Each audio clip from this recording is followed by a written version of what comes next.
అదే RTV app వార్తల్ని క్షణాల్లో చదివే అవకాశం ఉంటుంది. ఒక న్యూస్ పేపర్, ఒక టెలివిజన్ ఛానల్ మీ చేతుల్లో ఎప్పుడూ ఉంటాయి. 2014 ముందు ఎలనూరు మండలంలో ఇప్పుడు 10-15 వేలు మెజార్టీ వచ్చే మండలం మా మండలం వైసీపీకి. అట్లాంటి పరిస్థితుల్లో నన్ను జెడ్పీటీసీకి ప్రభాకర్ రెడ్డి గారు ప్రోద్బలం చేసి నన్ను పోటీ చేయడం జరిగింది. ఆడ బీసీ సామాజిక వర్గానికి నా మీద కేతిరెడ్డి పెద్దారెడ్డి కొడుకు పోటీ చేయాలని ఫస్ట్ ప్లానింగ్లో ఉంటూ, తర్వాత నేను పోటీ చేస్తాననే ఉద్దేశంతో కొడుకును డ్రాప్ చేసి ఒక బీసీ సామాజిక వర్గానికి బోయ కులస్తులను పెట్టి, అంటే మా మండలంలో బోయ కులస్తులు రెడ్డి కులస్తులు ఈక్వల్, ఎటు తిరిగి ఓడించాలా అనే పెద్దారెడ్డి పట్టుబట్టి బీసీ సామాజిక వర్గాన్ని అయిన బోయ కులస్తుని పెట్టి నన్ను ఓడించడం జరిగింది. 10,000-12,000 వచ్చే మెజార్టీని 3,000తో ఓడిపోయా. అయినా బాధపడలే. నేను ఆ రోజు చెప్పా, మనం బీసీ సామాజిక వర్గాన్ని పెడదాం, గెలిపించుకుందాం, ఈశ్వరి ఈ విధంగా ఉంటుంది పరిస్థితి అని చెప్తే వినకుండా నన్నే పోటీ చేయబోలా. ఎమ్మెల్యే గారు మీరుంటేనే పోటీకి గెలగలుగుతుంది, యామిని బాల గారు మీకు ఇబ్బంది ఉండదు, అన్ని విధాల పార్టీ చూసుకుంటా ఉన్నారు. 2014లో మా అన్నం చంపారు కేదార్నారాయణ. నేను గన్మెన్లకు అప్లై చేసుకున్నాను, గన్మెన్ ఇవ్వలేదు. ఫర్దర్ మళ్ళా అదే మాదిరి ఇబ్బంది పడుతూ వస్తూ 2019లో సీఎం పొజిషన్లో మళ్ళీ మా కుటుంబ సభ్యులను మళ్ళా ఏజెంట్లు పెట్టాను. పెడితే పట్టుబట్టి నా పంచాయతీలో ఇప్పుడు 40 సంవత్సరాల నుంచి మేము ఏకగ్రంగా సర్పంచ్ పోటీ చేసి ఓడిపోయారు. 350 గెలిచా వచ్చాం. అట్లా పంచాయతీలో మా అనుచరులను భయభ్రాంతులు చేసి పెద్దారెడ్డి గారు ఓటింగ్ రానికుండా మమ్మల్ని 100 ఓట్లతో ఓడిపోయారు సర్పంచ్. ఫస్ట్ టైం ఓడిపోవడం, మా ఓటమి చేసి చూడడం కేవలం చేసి వాళ్ళ ప్రోద్బలంతో పోయాం. పెద్దారెడ్డి రాయబారం పంపించాడు. కూడా మాకు పార్టీలో సరైన గుర్తింపు లేదు, సరైన గౌరవం లేదు. 15 పిల్లలకు చెప్పేది పరిస్థితి పోయి నా విలేజ్లో నేను అడుక్కునే పరిస్థితికి వచ్చాను. పార్టీలో సరైన గుర్తింపు లేదని చెప్పి నేను పార్టీ పెద్దలకు తెలియజేయడం జరిగింది.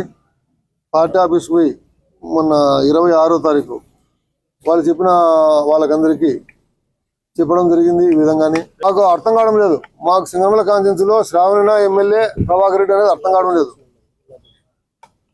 మొన్న రీసెంట్గా పెద్దారెడ్డి గారిని నియోజకవర్గం బహిష్కరణ అని వచ్చింది కొంచెం పేపర్లో.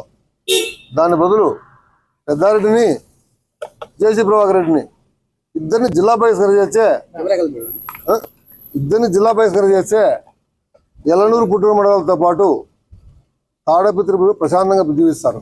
ప్రభాకర్ రెడ్డి ఏమి మా ఎలనూరు మండలాలతో ఓన్లీ ఫ్యాక్షన్కు వాడుకుంటున్నాడు. రాజకీయంగా మమ్మల్ని ముందుకు తీసుకొచ్చే కాదు, మమ్మల్ని ఫ్యాక్షన్ చేస్తే అతని ఇంటిగా రాణిస్తాడు. గత 40 సంవత్సరాల నుంచి మేము డీలర్షిప్ తీసుకొని మా అనుచరులతో పనిచేసుకుంటూ వస్తున్నాం. వైసీపీ గవర్నమెంట్లో బలవంతంగా రాజీనామా చేయాలని ఆఫీసులో ఒత్తిడి చేస్తే మేము జనానికి తలనకుండా ఉంటే విజిలెన్స్లను పంపించి రైడ్ చేయించి బలవంతంగా మా ఇంట్లో 25 కేజీలు బియ్యం తక్కువ ఉన్నాయి, 5 కేజీలు చక్కెర ఎక్కువ ఉందని మా షాప్ పిక్కోవడం జరిగింది. అండ్ మా నాన్నని 2004లో మర్డర్ చేయడం జరిగింది కాంగ్రెస్ గవర్నమెంట్ వచ్చిన తర్వాత నన్ను ఈరోజు పార్టీ మీద ఒక నమ్మకంతోనే మేము ఈరోజు ధర్నా కూర్చోవడం జరిగింది. పార్టీ మీద ఎలాంటి దుష్ప్రచారం కాదు, ఇది పార్టీ దృష్టికి మా బాధలు వెళ్ళడం లేదన్న ఉద్దేశంతోనే పార్టీ ఆఫీస్లో కూర్చొని ధర్నాకి శాంతియుతంగా మా కుటుంబ సభ్యులతో కూర్చోవడం జరిగింది.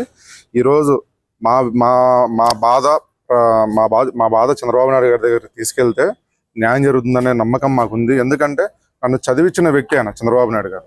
ఎన్టీఆర్ ట్రస్ట్లో చదివాను, ట్రస్ట్ తరపునే ఈరోజు ఇంతవాడిని అయ్యాను. నన్ను చదివించిన వ్యక్తి మాకు అన్యాయం చేస్తారనేది నాకు ఉత్తమ మాట. ఈరోజు కాదు, ఎప్పటికీ మేము పార్టీ మారే వాళ్ళం అయితే కాదు. కానీ పార్టీలో సరైన గుర్తింపులు మాకు లేదనే ఉద్దేశంతో పార్టీ ఆఫీస్లో కుటుంబ సభ్యులమంతా వచ్చి కూర్చొని శాంతియుతంగా ధర్నా చేయడం జరిగింది. ఈరోజు మా పల్లెలలో, మా చుట్టుపక్కల పల్లెలలో న్యాయము అన్యాయము ఏదైనా జరిగినా కూడా మా ఇంటికి వచ్చి ఏదైనా కానీ చెప్పుకుంటే మేము ఏదైనా వాళ్ళు చేయడం అట్లాంటి పెద్ద కుటుంబంలో పుట్టి మేము ఈరోజు ఫీల్డ్ అసిస్టెంట్ స్టోర్, మా సొంత పంచాయతీలో ఫీల్డ్ అసిస్టెంట్ స్టోర్ కోసం మేము అడుక్కున్నా కూడా ఇచ్చే పరిస్థితిలో లేని పరిస్థితి అయిపోయింది మాది ఈ పార్టీలో, మన తెలుగుదేశం పార్టీలో. మా బాధ చంద్రబాబు నాయుడు గారికి వెళ్తే ఆయన మాకు న్యాయం చేస్తారన్న నమ్మకం మాకుంది. అందుకే మేము శాంతియుతంగా ధర్నా చేస్తున్నాం. ఆయన మమ్మల్ని గుర్తించి మమ్మల్ని మా సమస్య ఏదైతే ఉందో అది సాల్వ్ చేస్తారనే నమ్మకం మాకుంది. ఎమ్మెల్యే గారు ఎవరి మాటలు వింటున్నారో తెలియట్లేదండి. ఎమ్మెల్యే గారు మమ్మల్ని దృష్టిలో పెట్టుకొని పార్టీ కోసం పనిచేసే వాళ్ళని దృష్టిలో పెట్టుకొని చేయాలి. వ్యక్తిగతంగా చుట్టుపక్కల ఎమ్మెల్యేలు పిఏలు వాళ్ళు ఫోన్ చేస్తుంటే వాళ్ళ ప్రోద్బలంతో షోరూ ఫీల్డ్ అసిస్టెంట్లు ఇస్తున్నారు తప్ప వ్యక్తిగతంగా పార్టీకి పనిచేసిన వాళ్ళకైతే ఇవ్వడం లేదమ్మా. మేము దాని గురించి అడగడం జరుగుతుంది. మాకు న్యాయం కావాలి. చంద్రబాబు నాయుడు గారిని, లోకేష్ గారిని, అచ్చెన్నాయుడు గారిని నేను ఇదే కోరుకోవడం జరుగుతుంది. మాకు సరైన గుర్తింపు పార్టీలో కల్పించండి. మేము పార్టీ కోసం 30 ఏళ్ళు మా తాతల మా నాన్నల దగ్గర నుంచి మా పార్టీ తెలుగుదేశం పార్టీ కోసం మా కుటుంబం పనిచేస్తుంది. ఏజెంట్లను పెట్టలేని పరిస్థితిలో కూడా మాకు సొంత కుటుంబ సభ్యులు మేము వెళ్ళి కూర్చోవడం జరిగింది. మా నాన్నమ్మ గారు కూర్చోవడం జరిగింది. అంత వయసులో కూడా మాకు ఏం అవసరం అండి? పార్టీ కోసం కదా, పార్టీ కోసం పనిచేస్తున్నాం కదా. మేము మమ్మల్ని గుర్తించండి అని అడుగుతున్నాం. ఈ రోజు కూడా పార్టీలో మాకు సరైన గుర్తింపు కలిగించాలని చెప్పేసి అచ్చెన్నాయుడు గారిని, లోకేష్ గారిని అండ్ చంద్రబాబు నాయుడు గారిని కోరుకుంటున్నాం.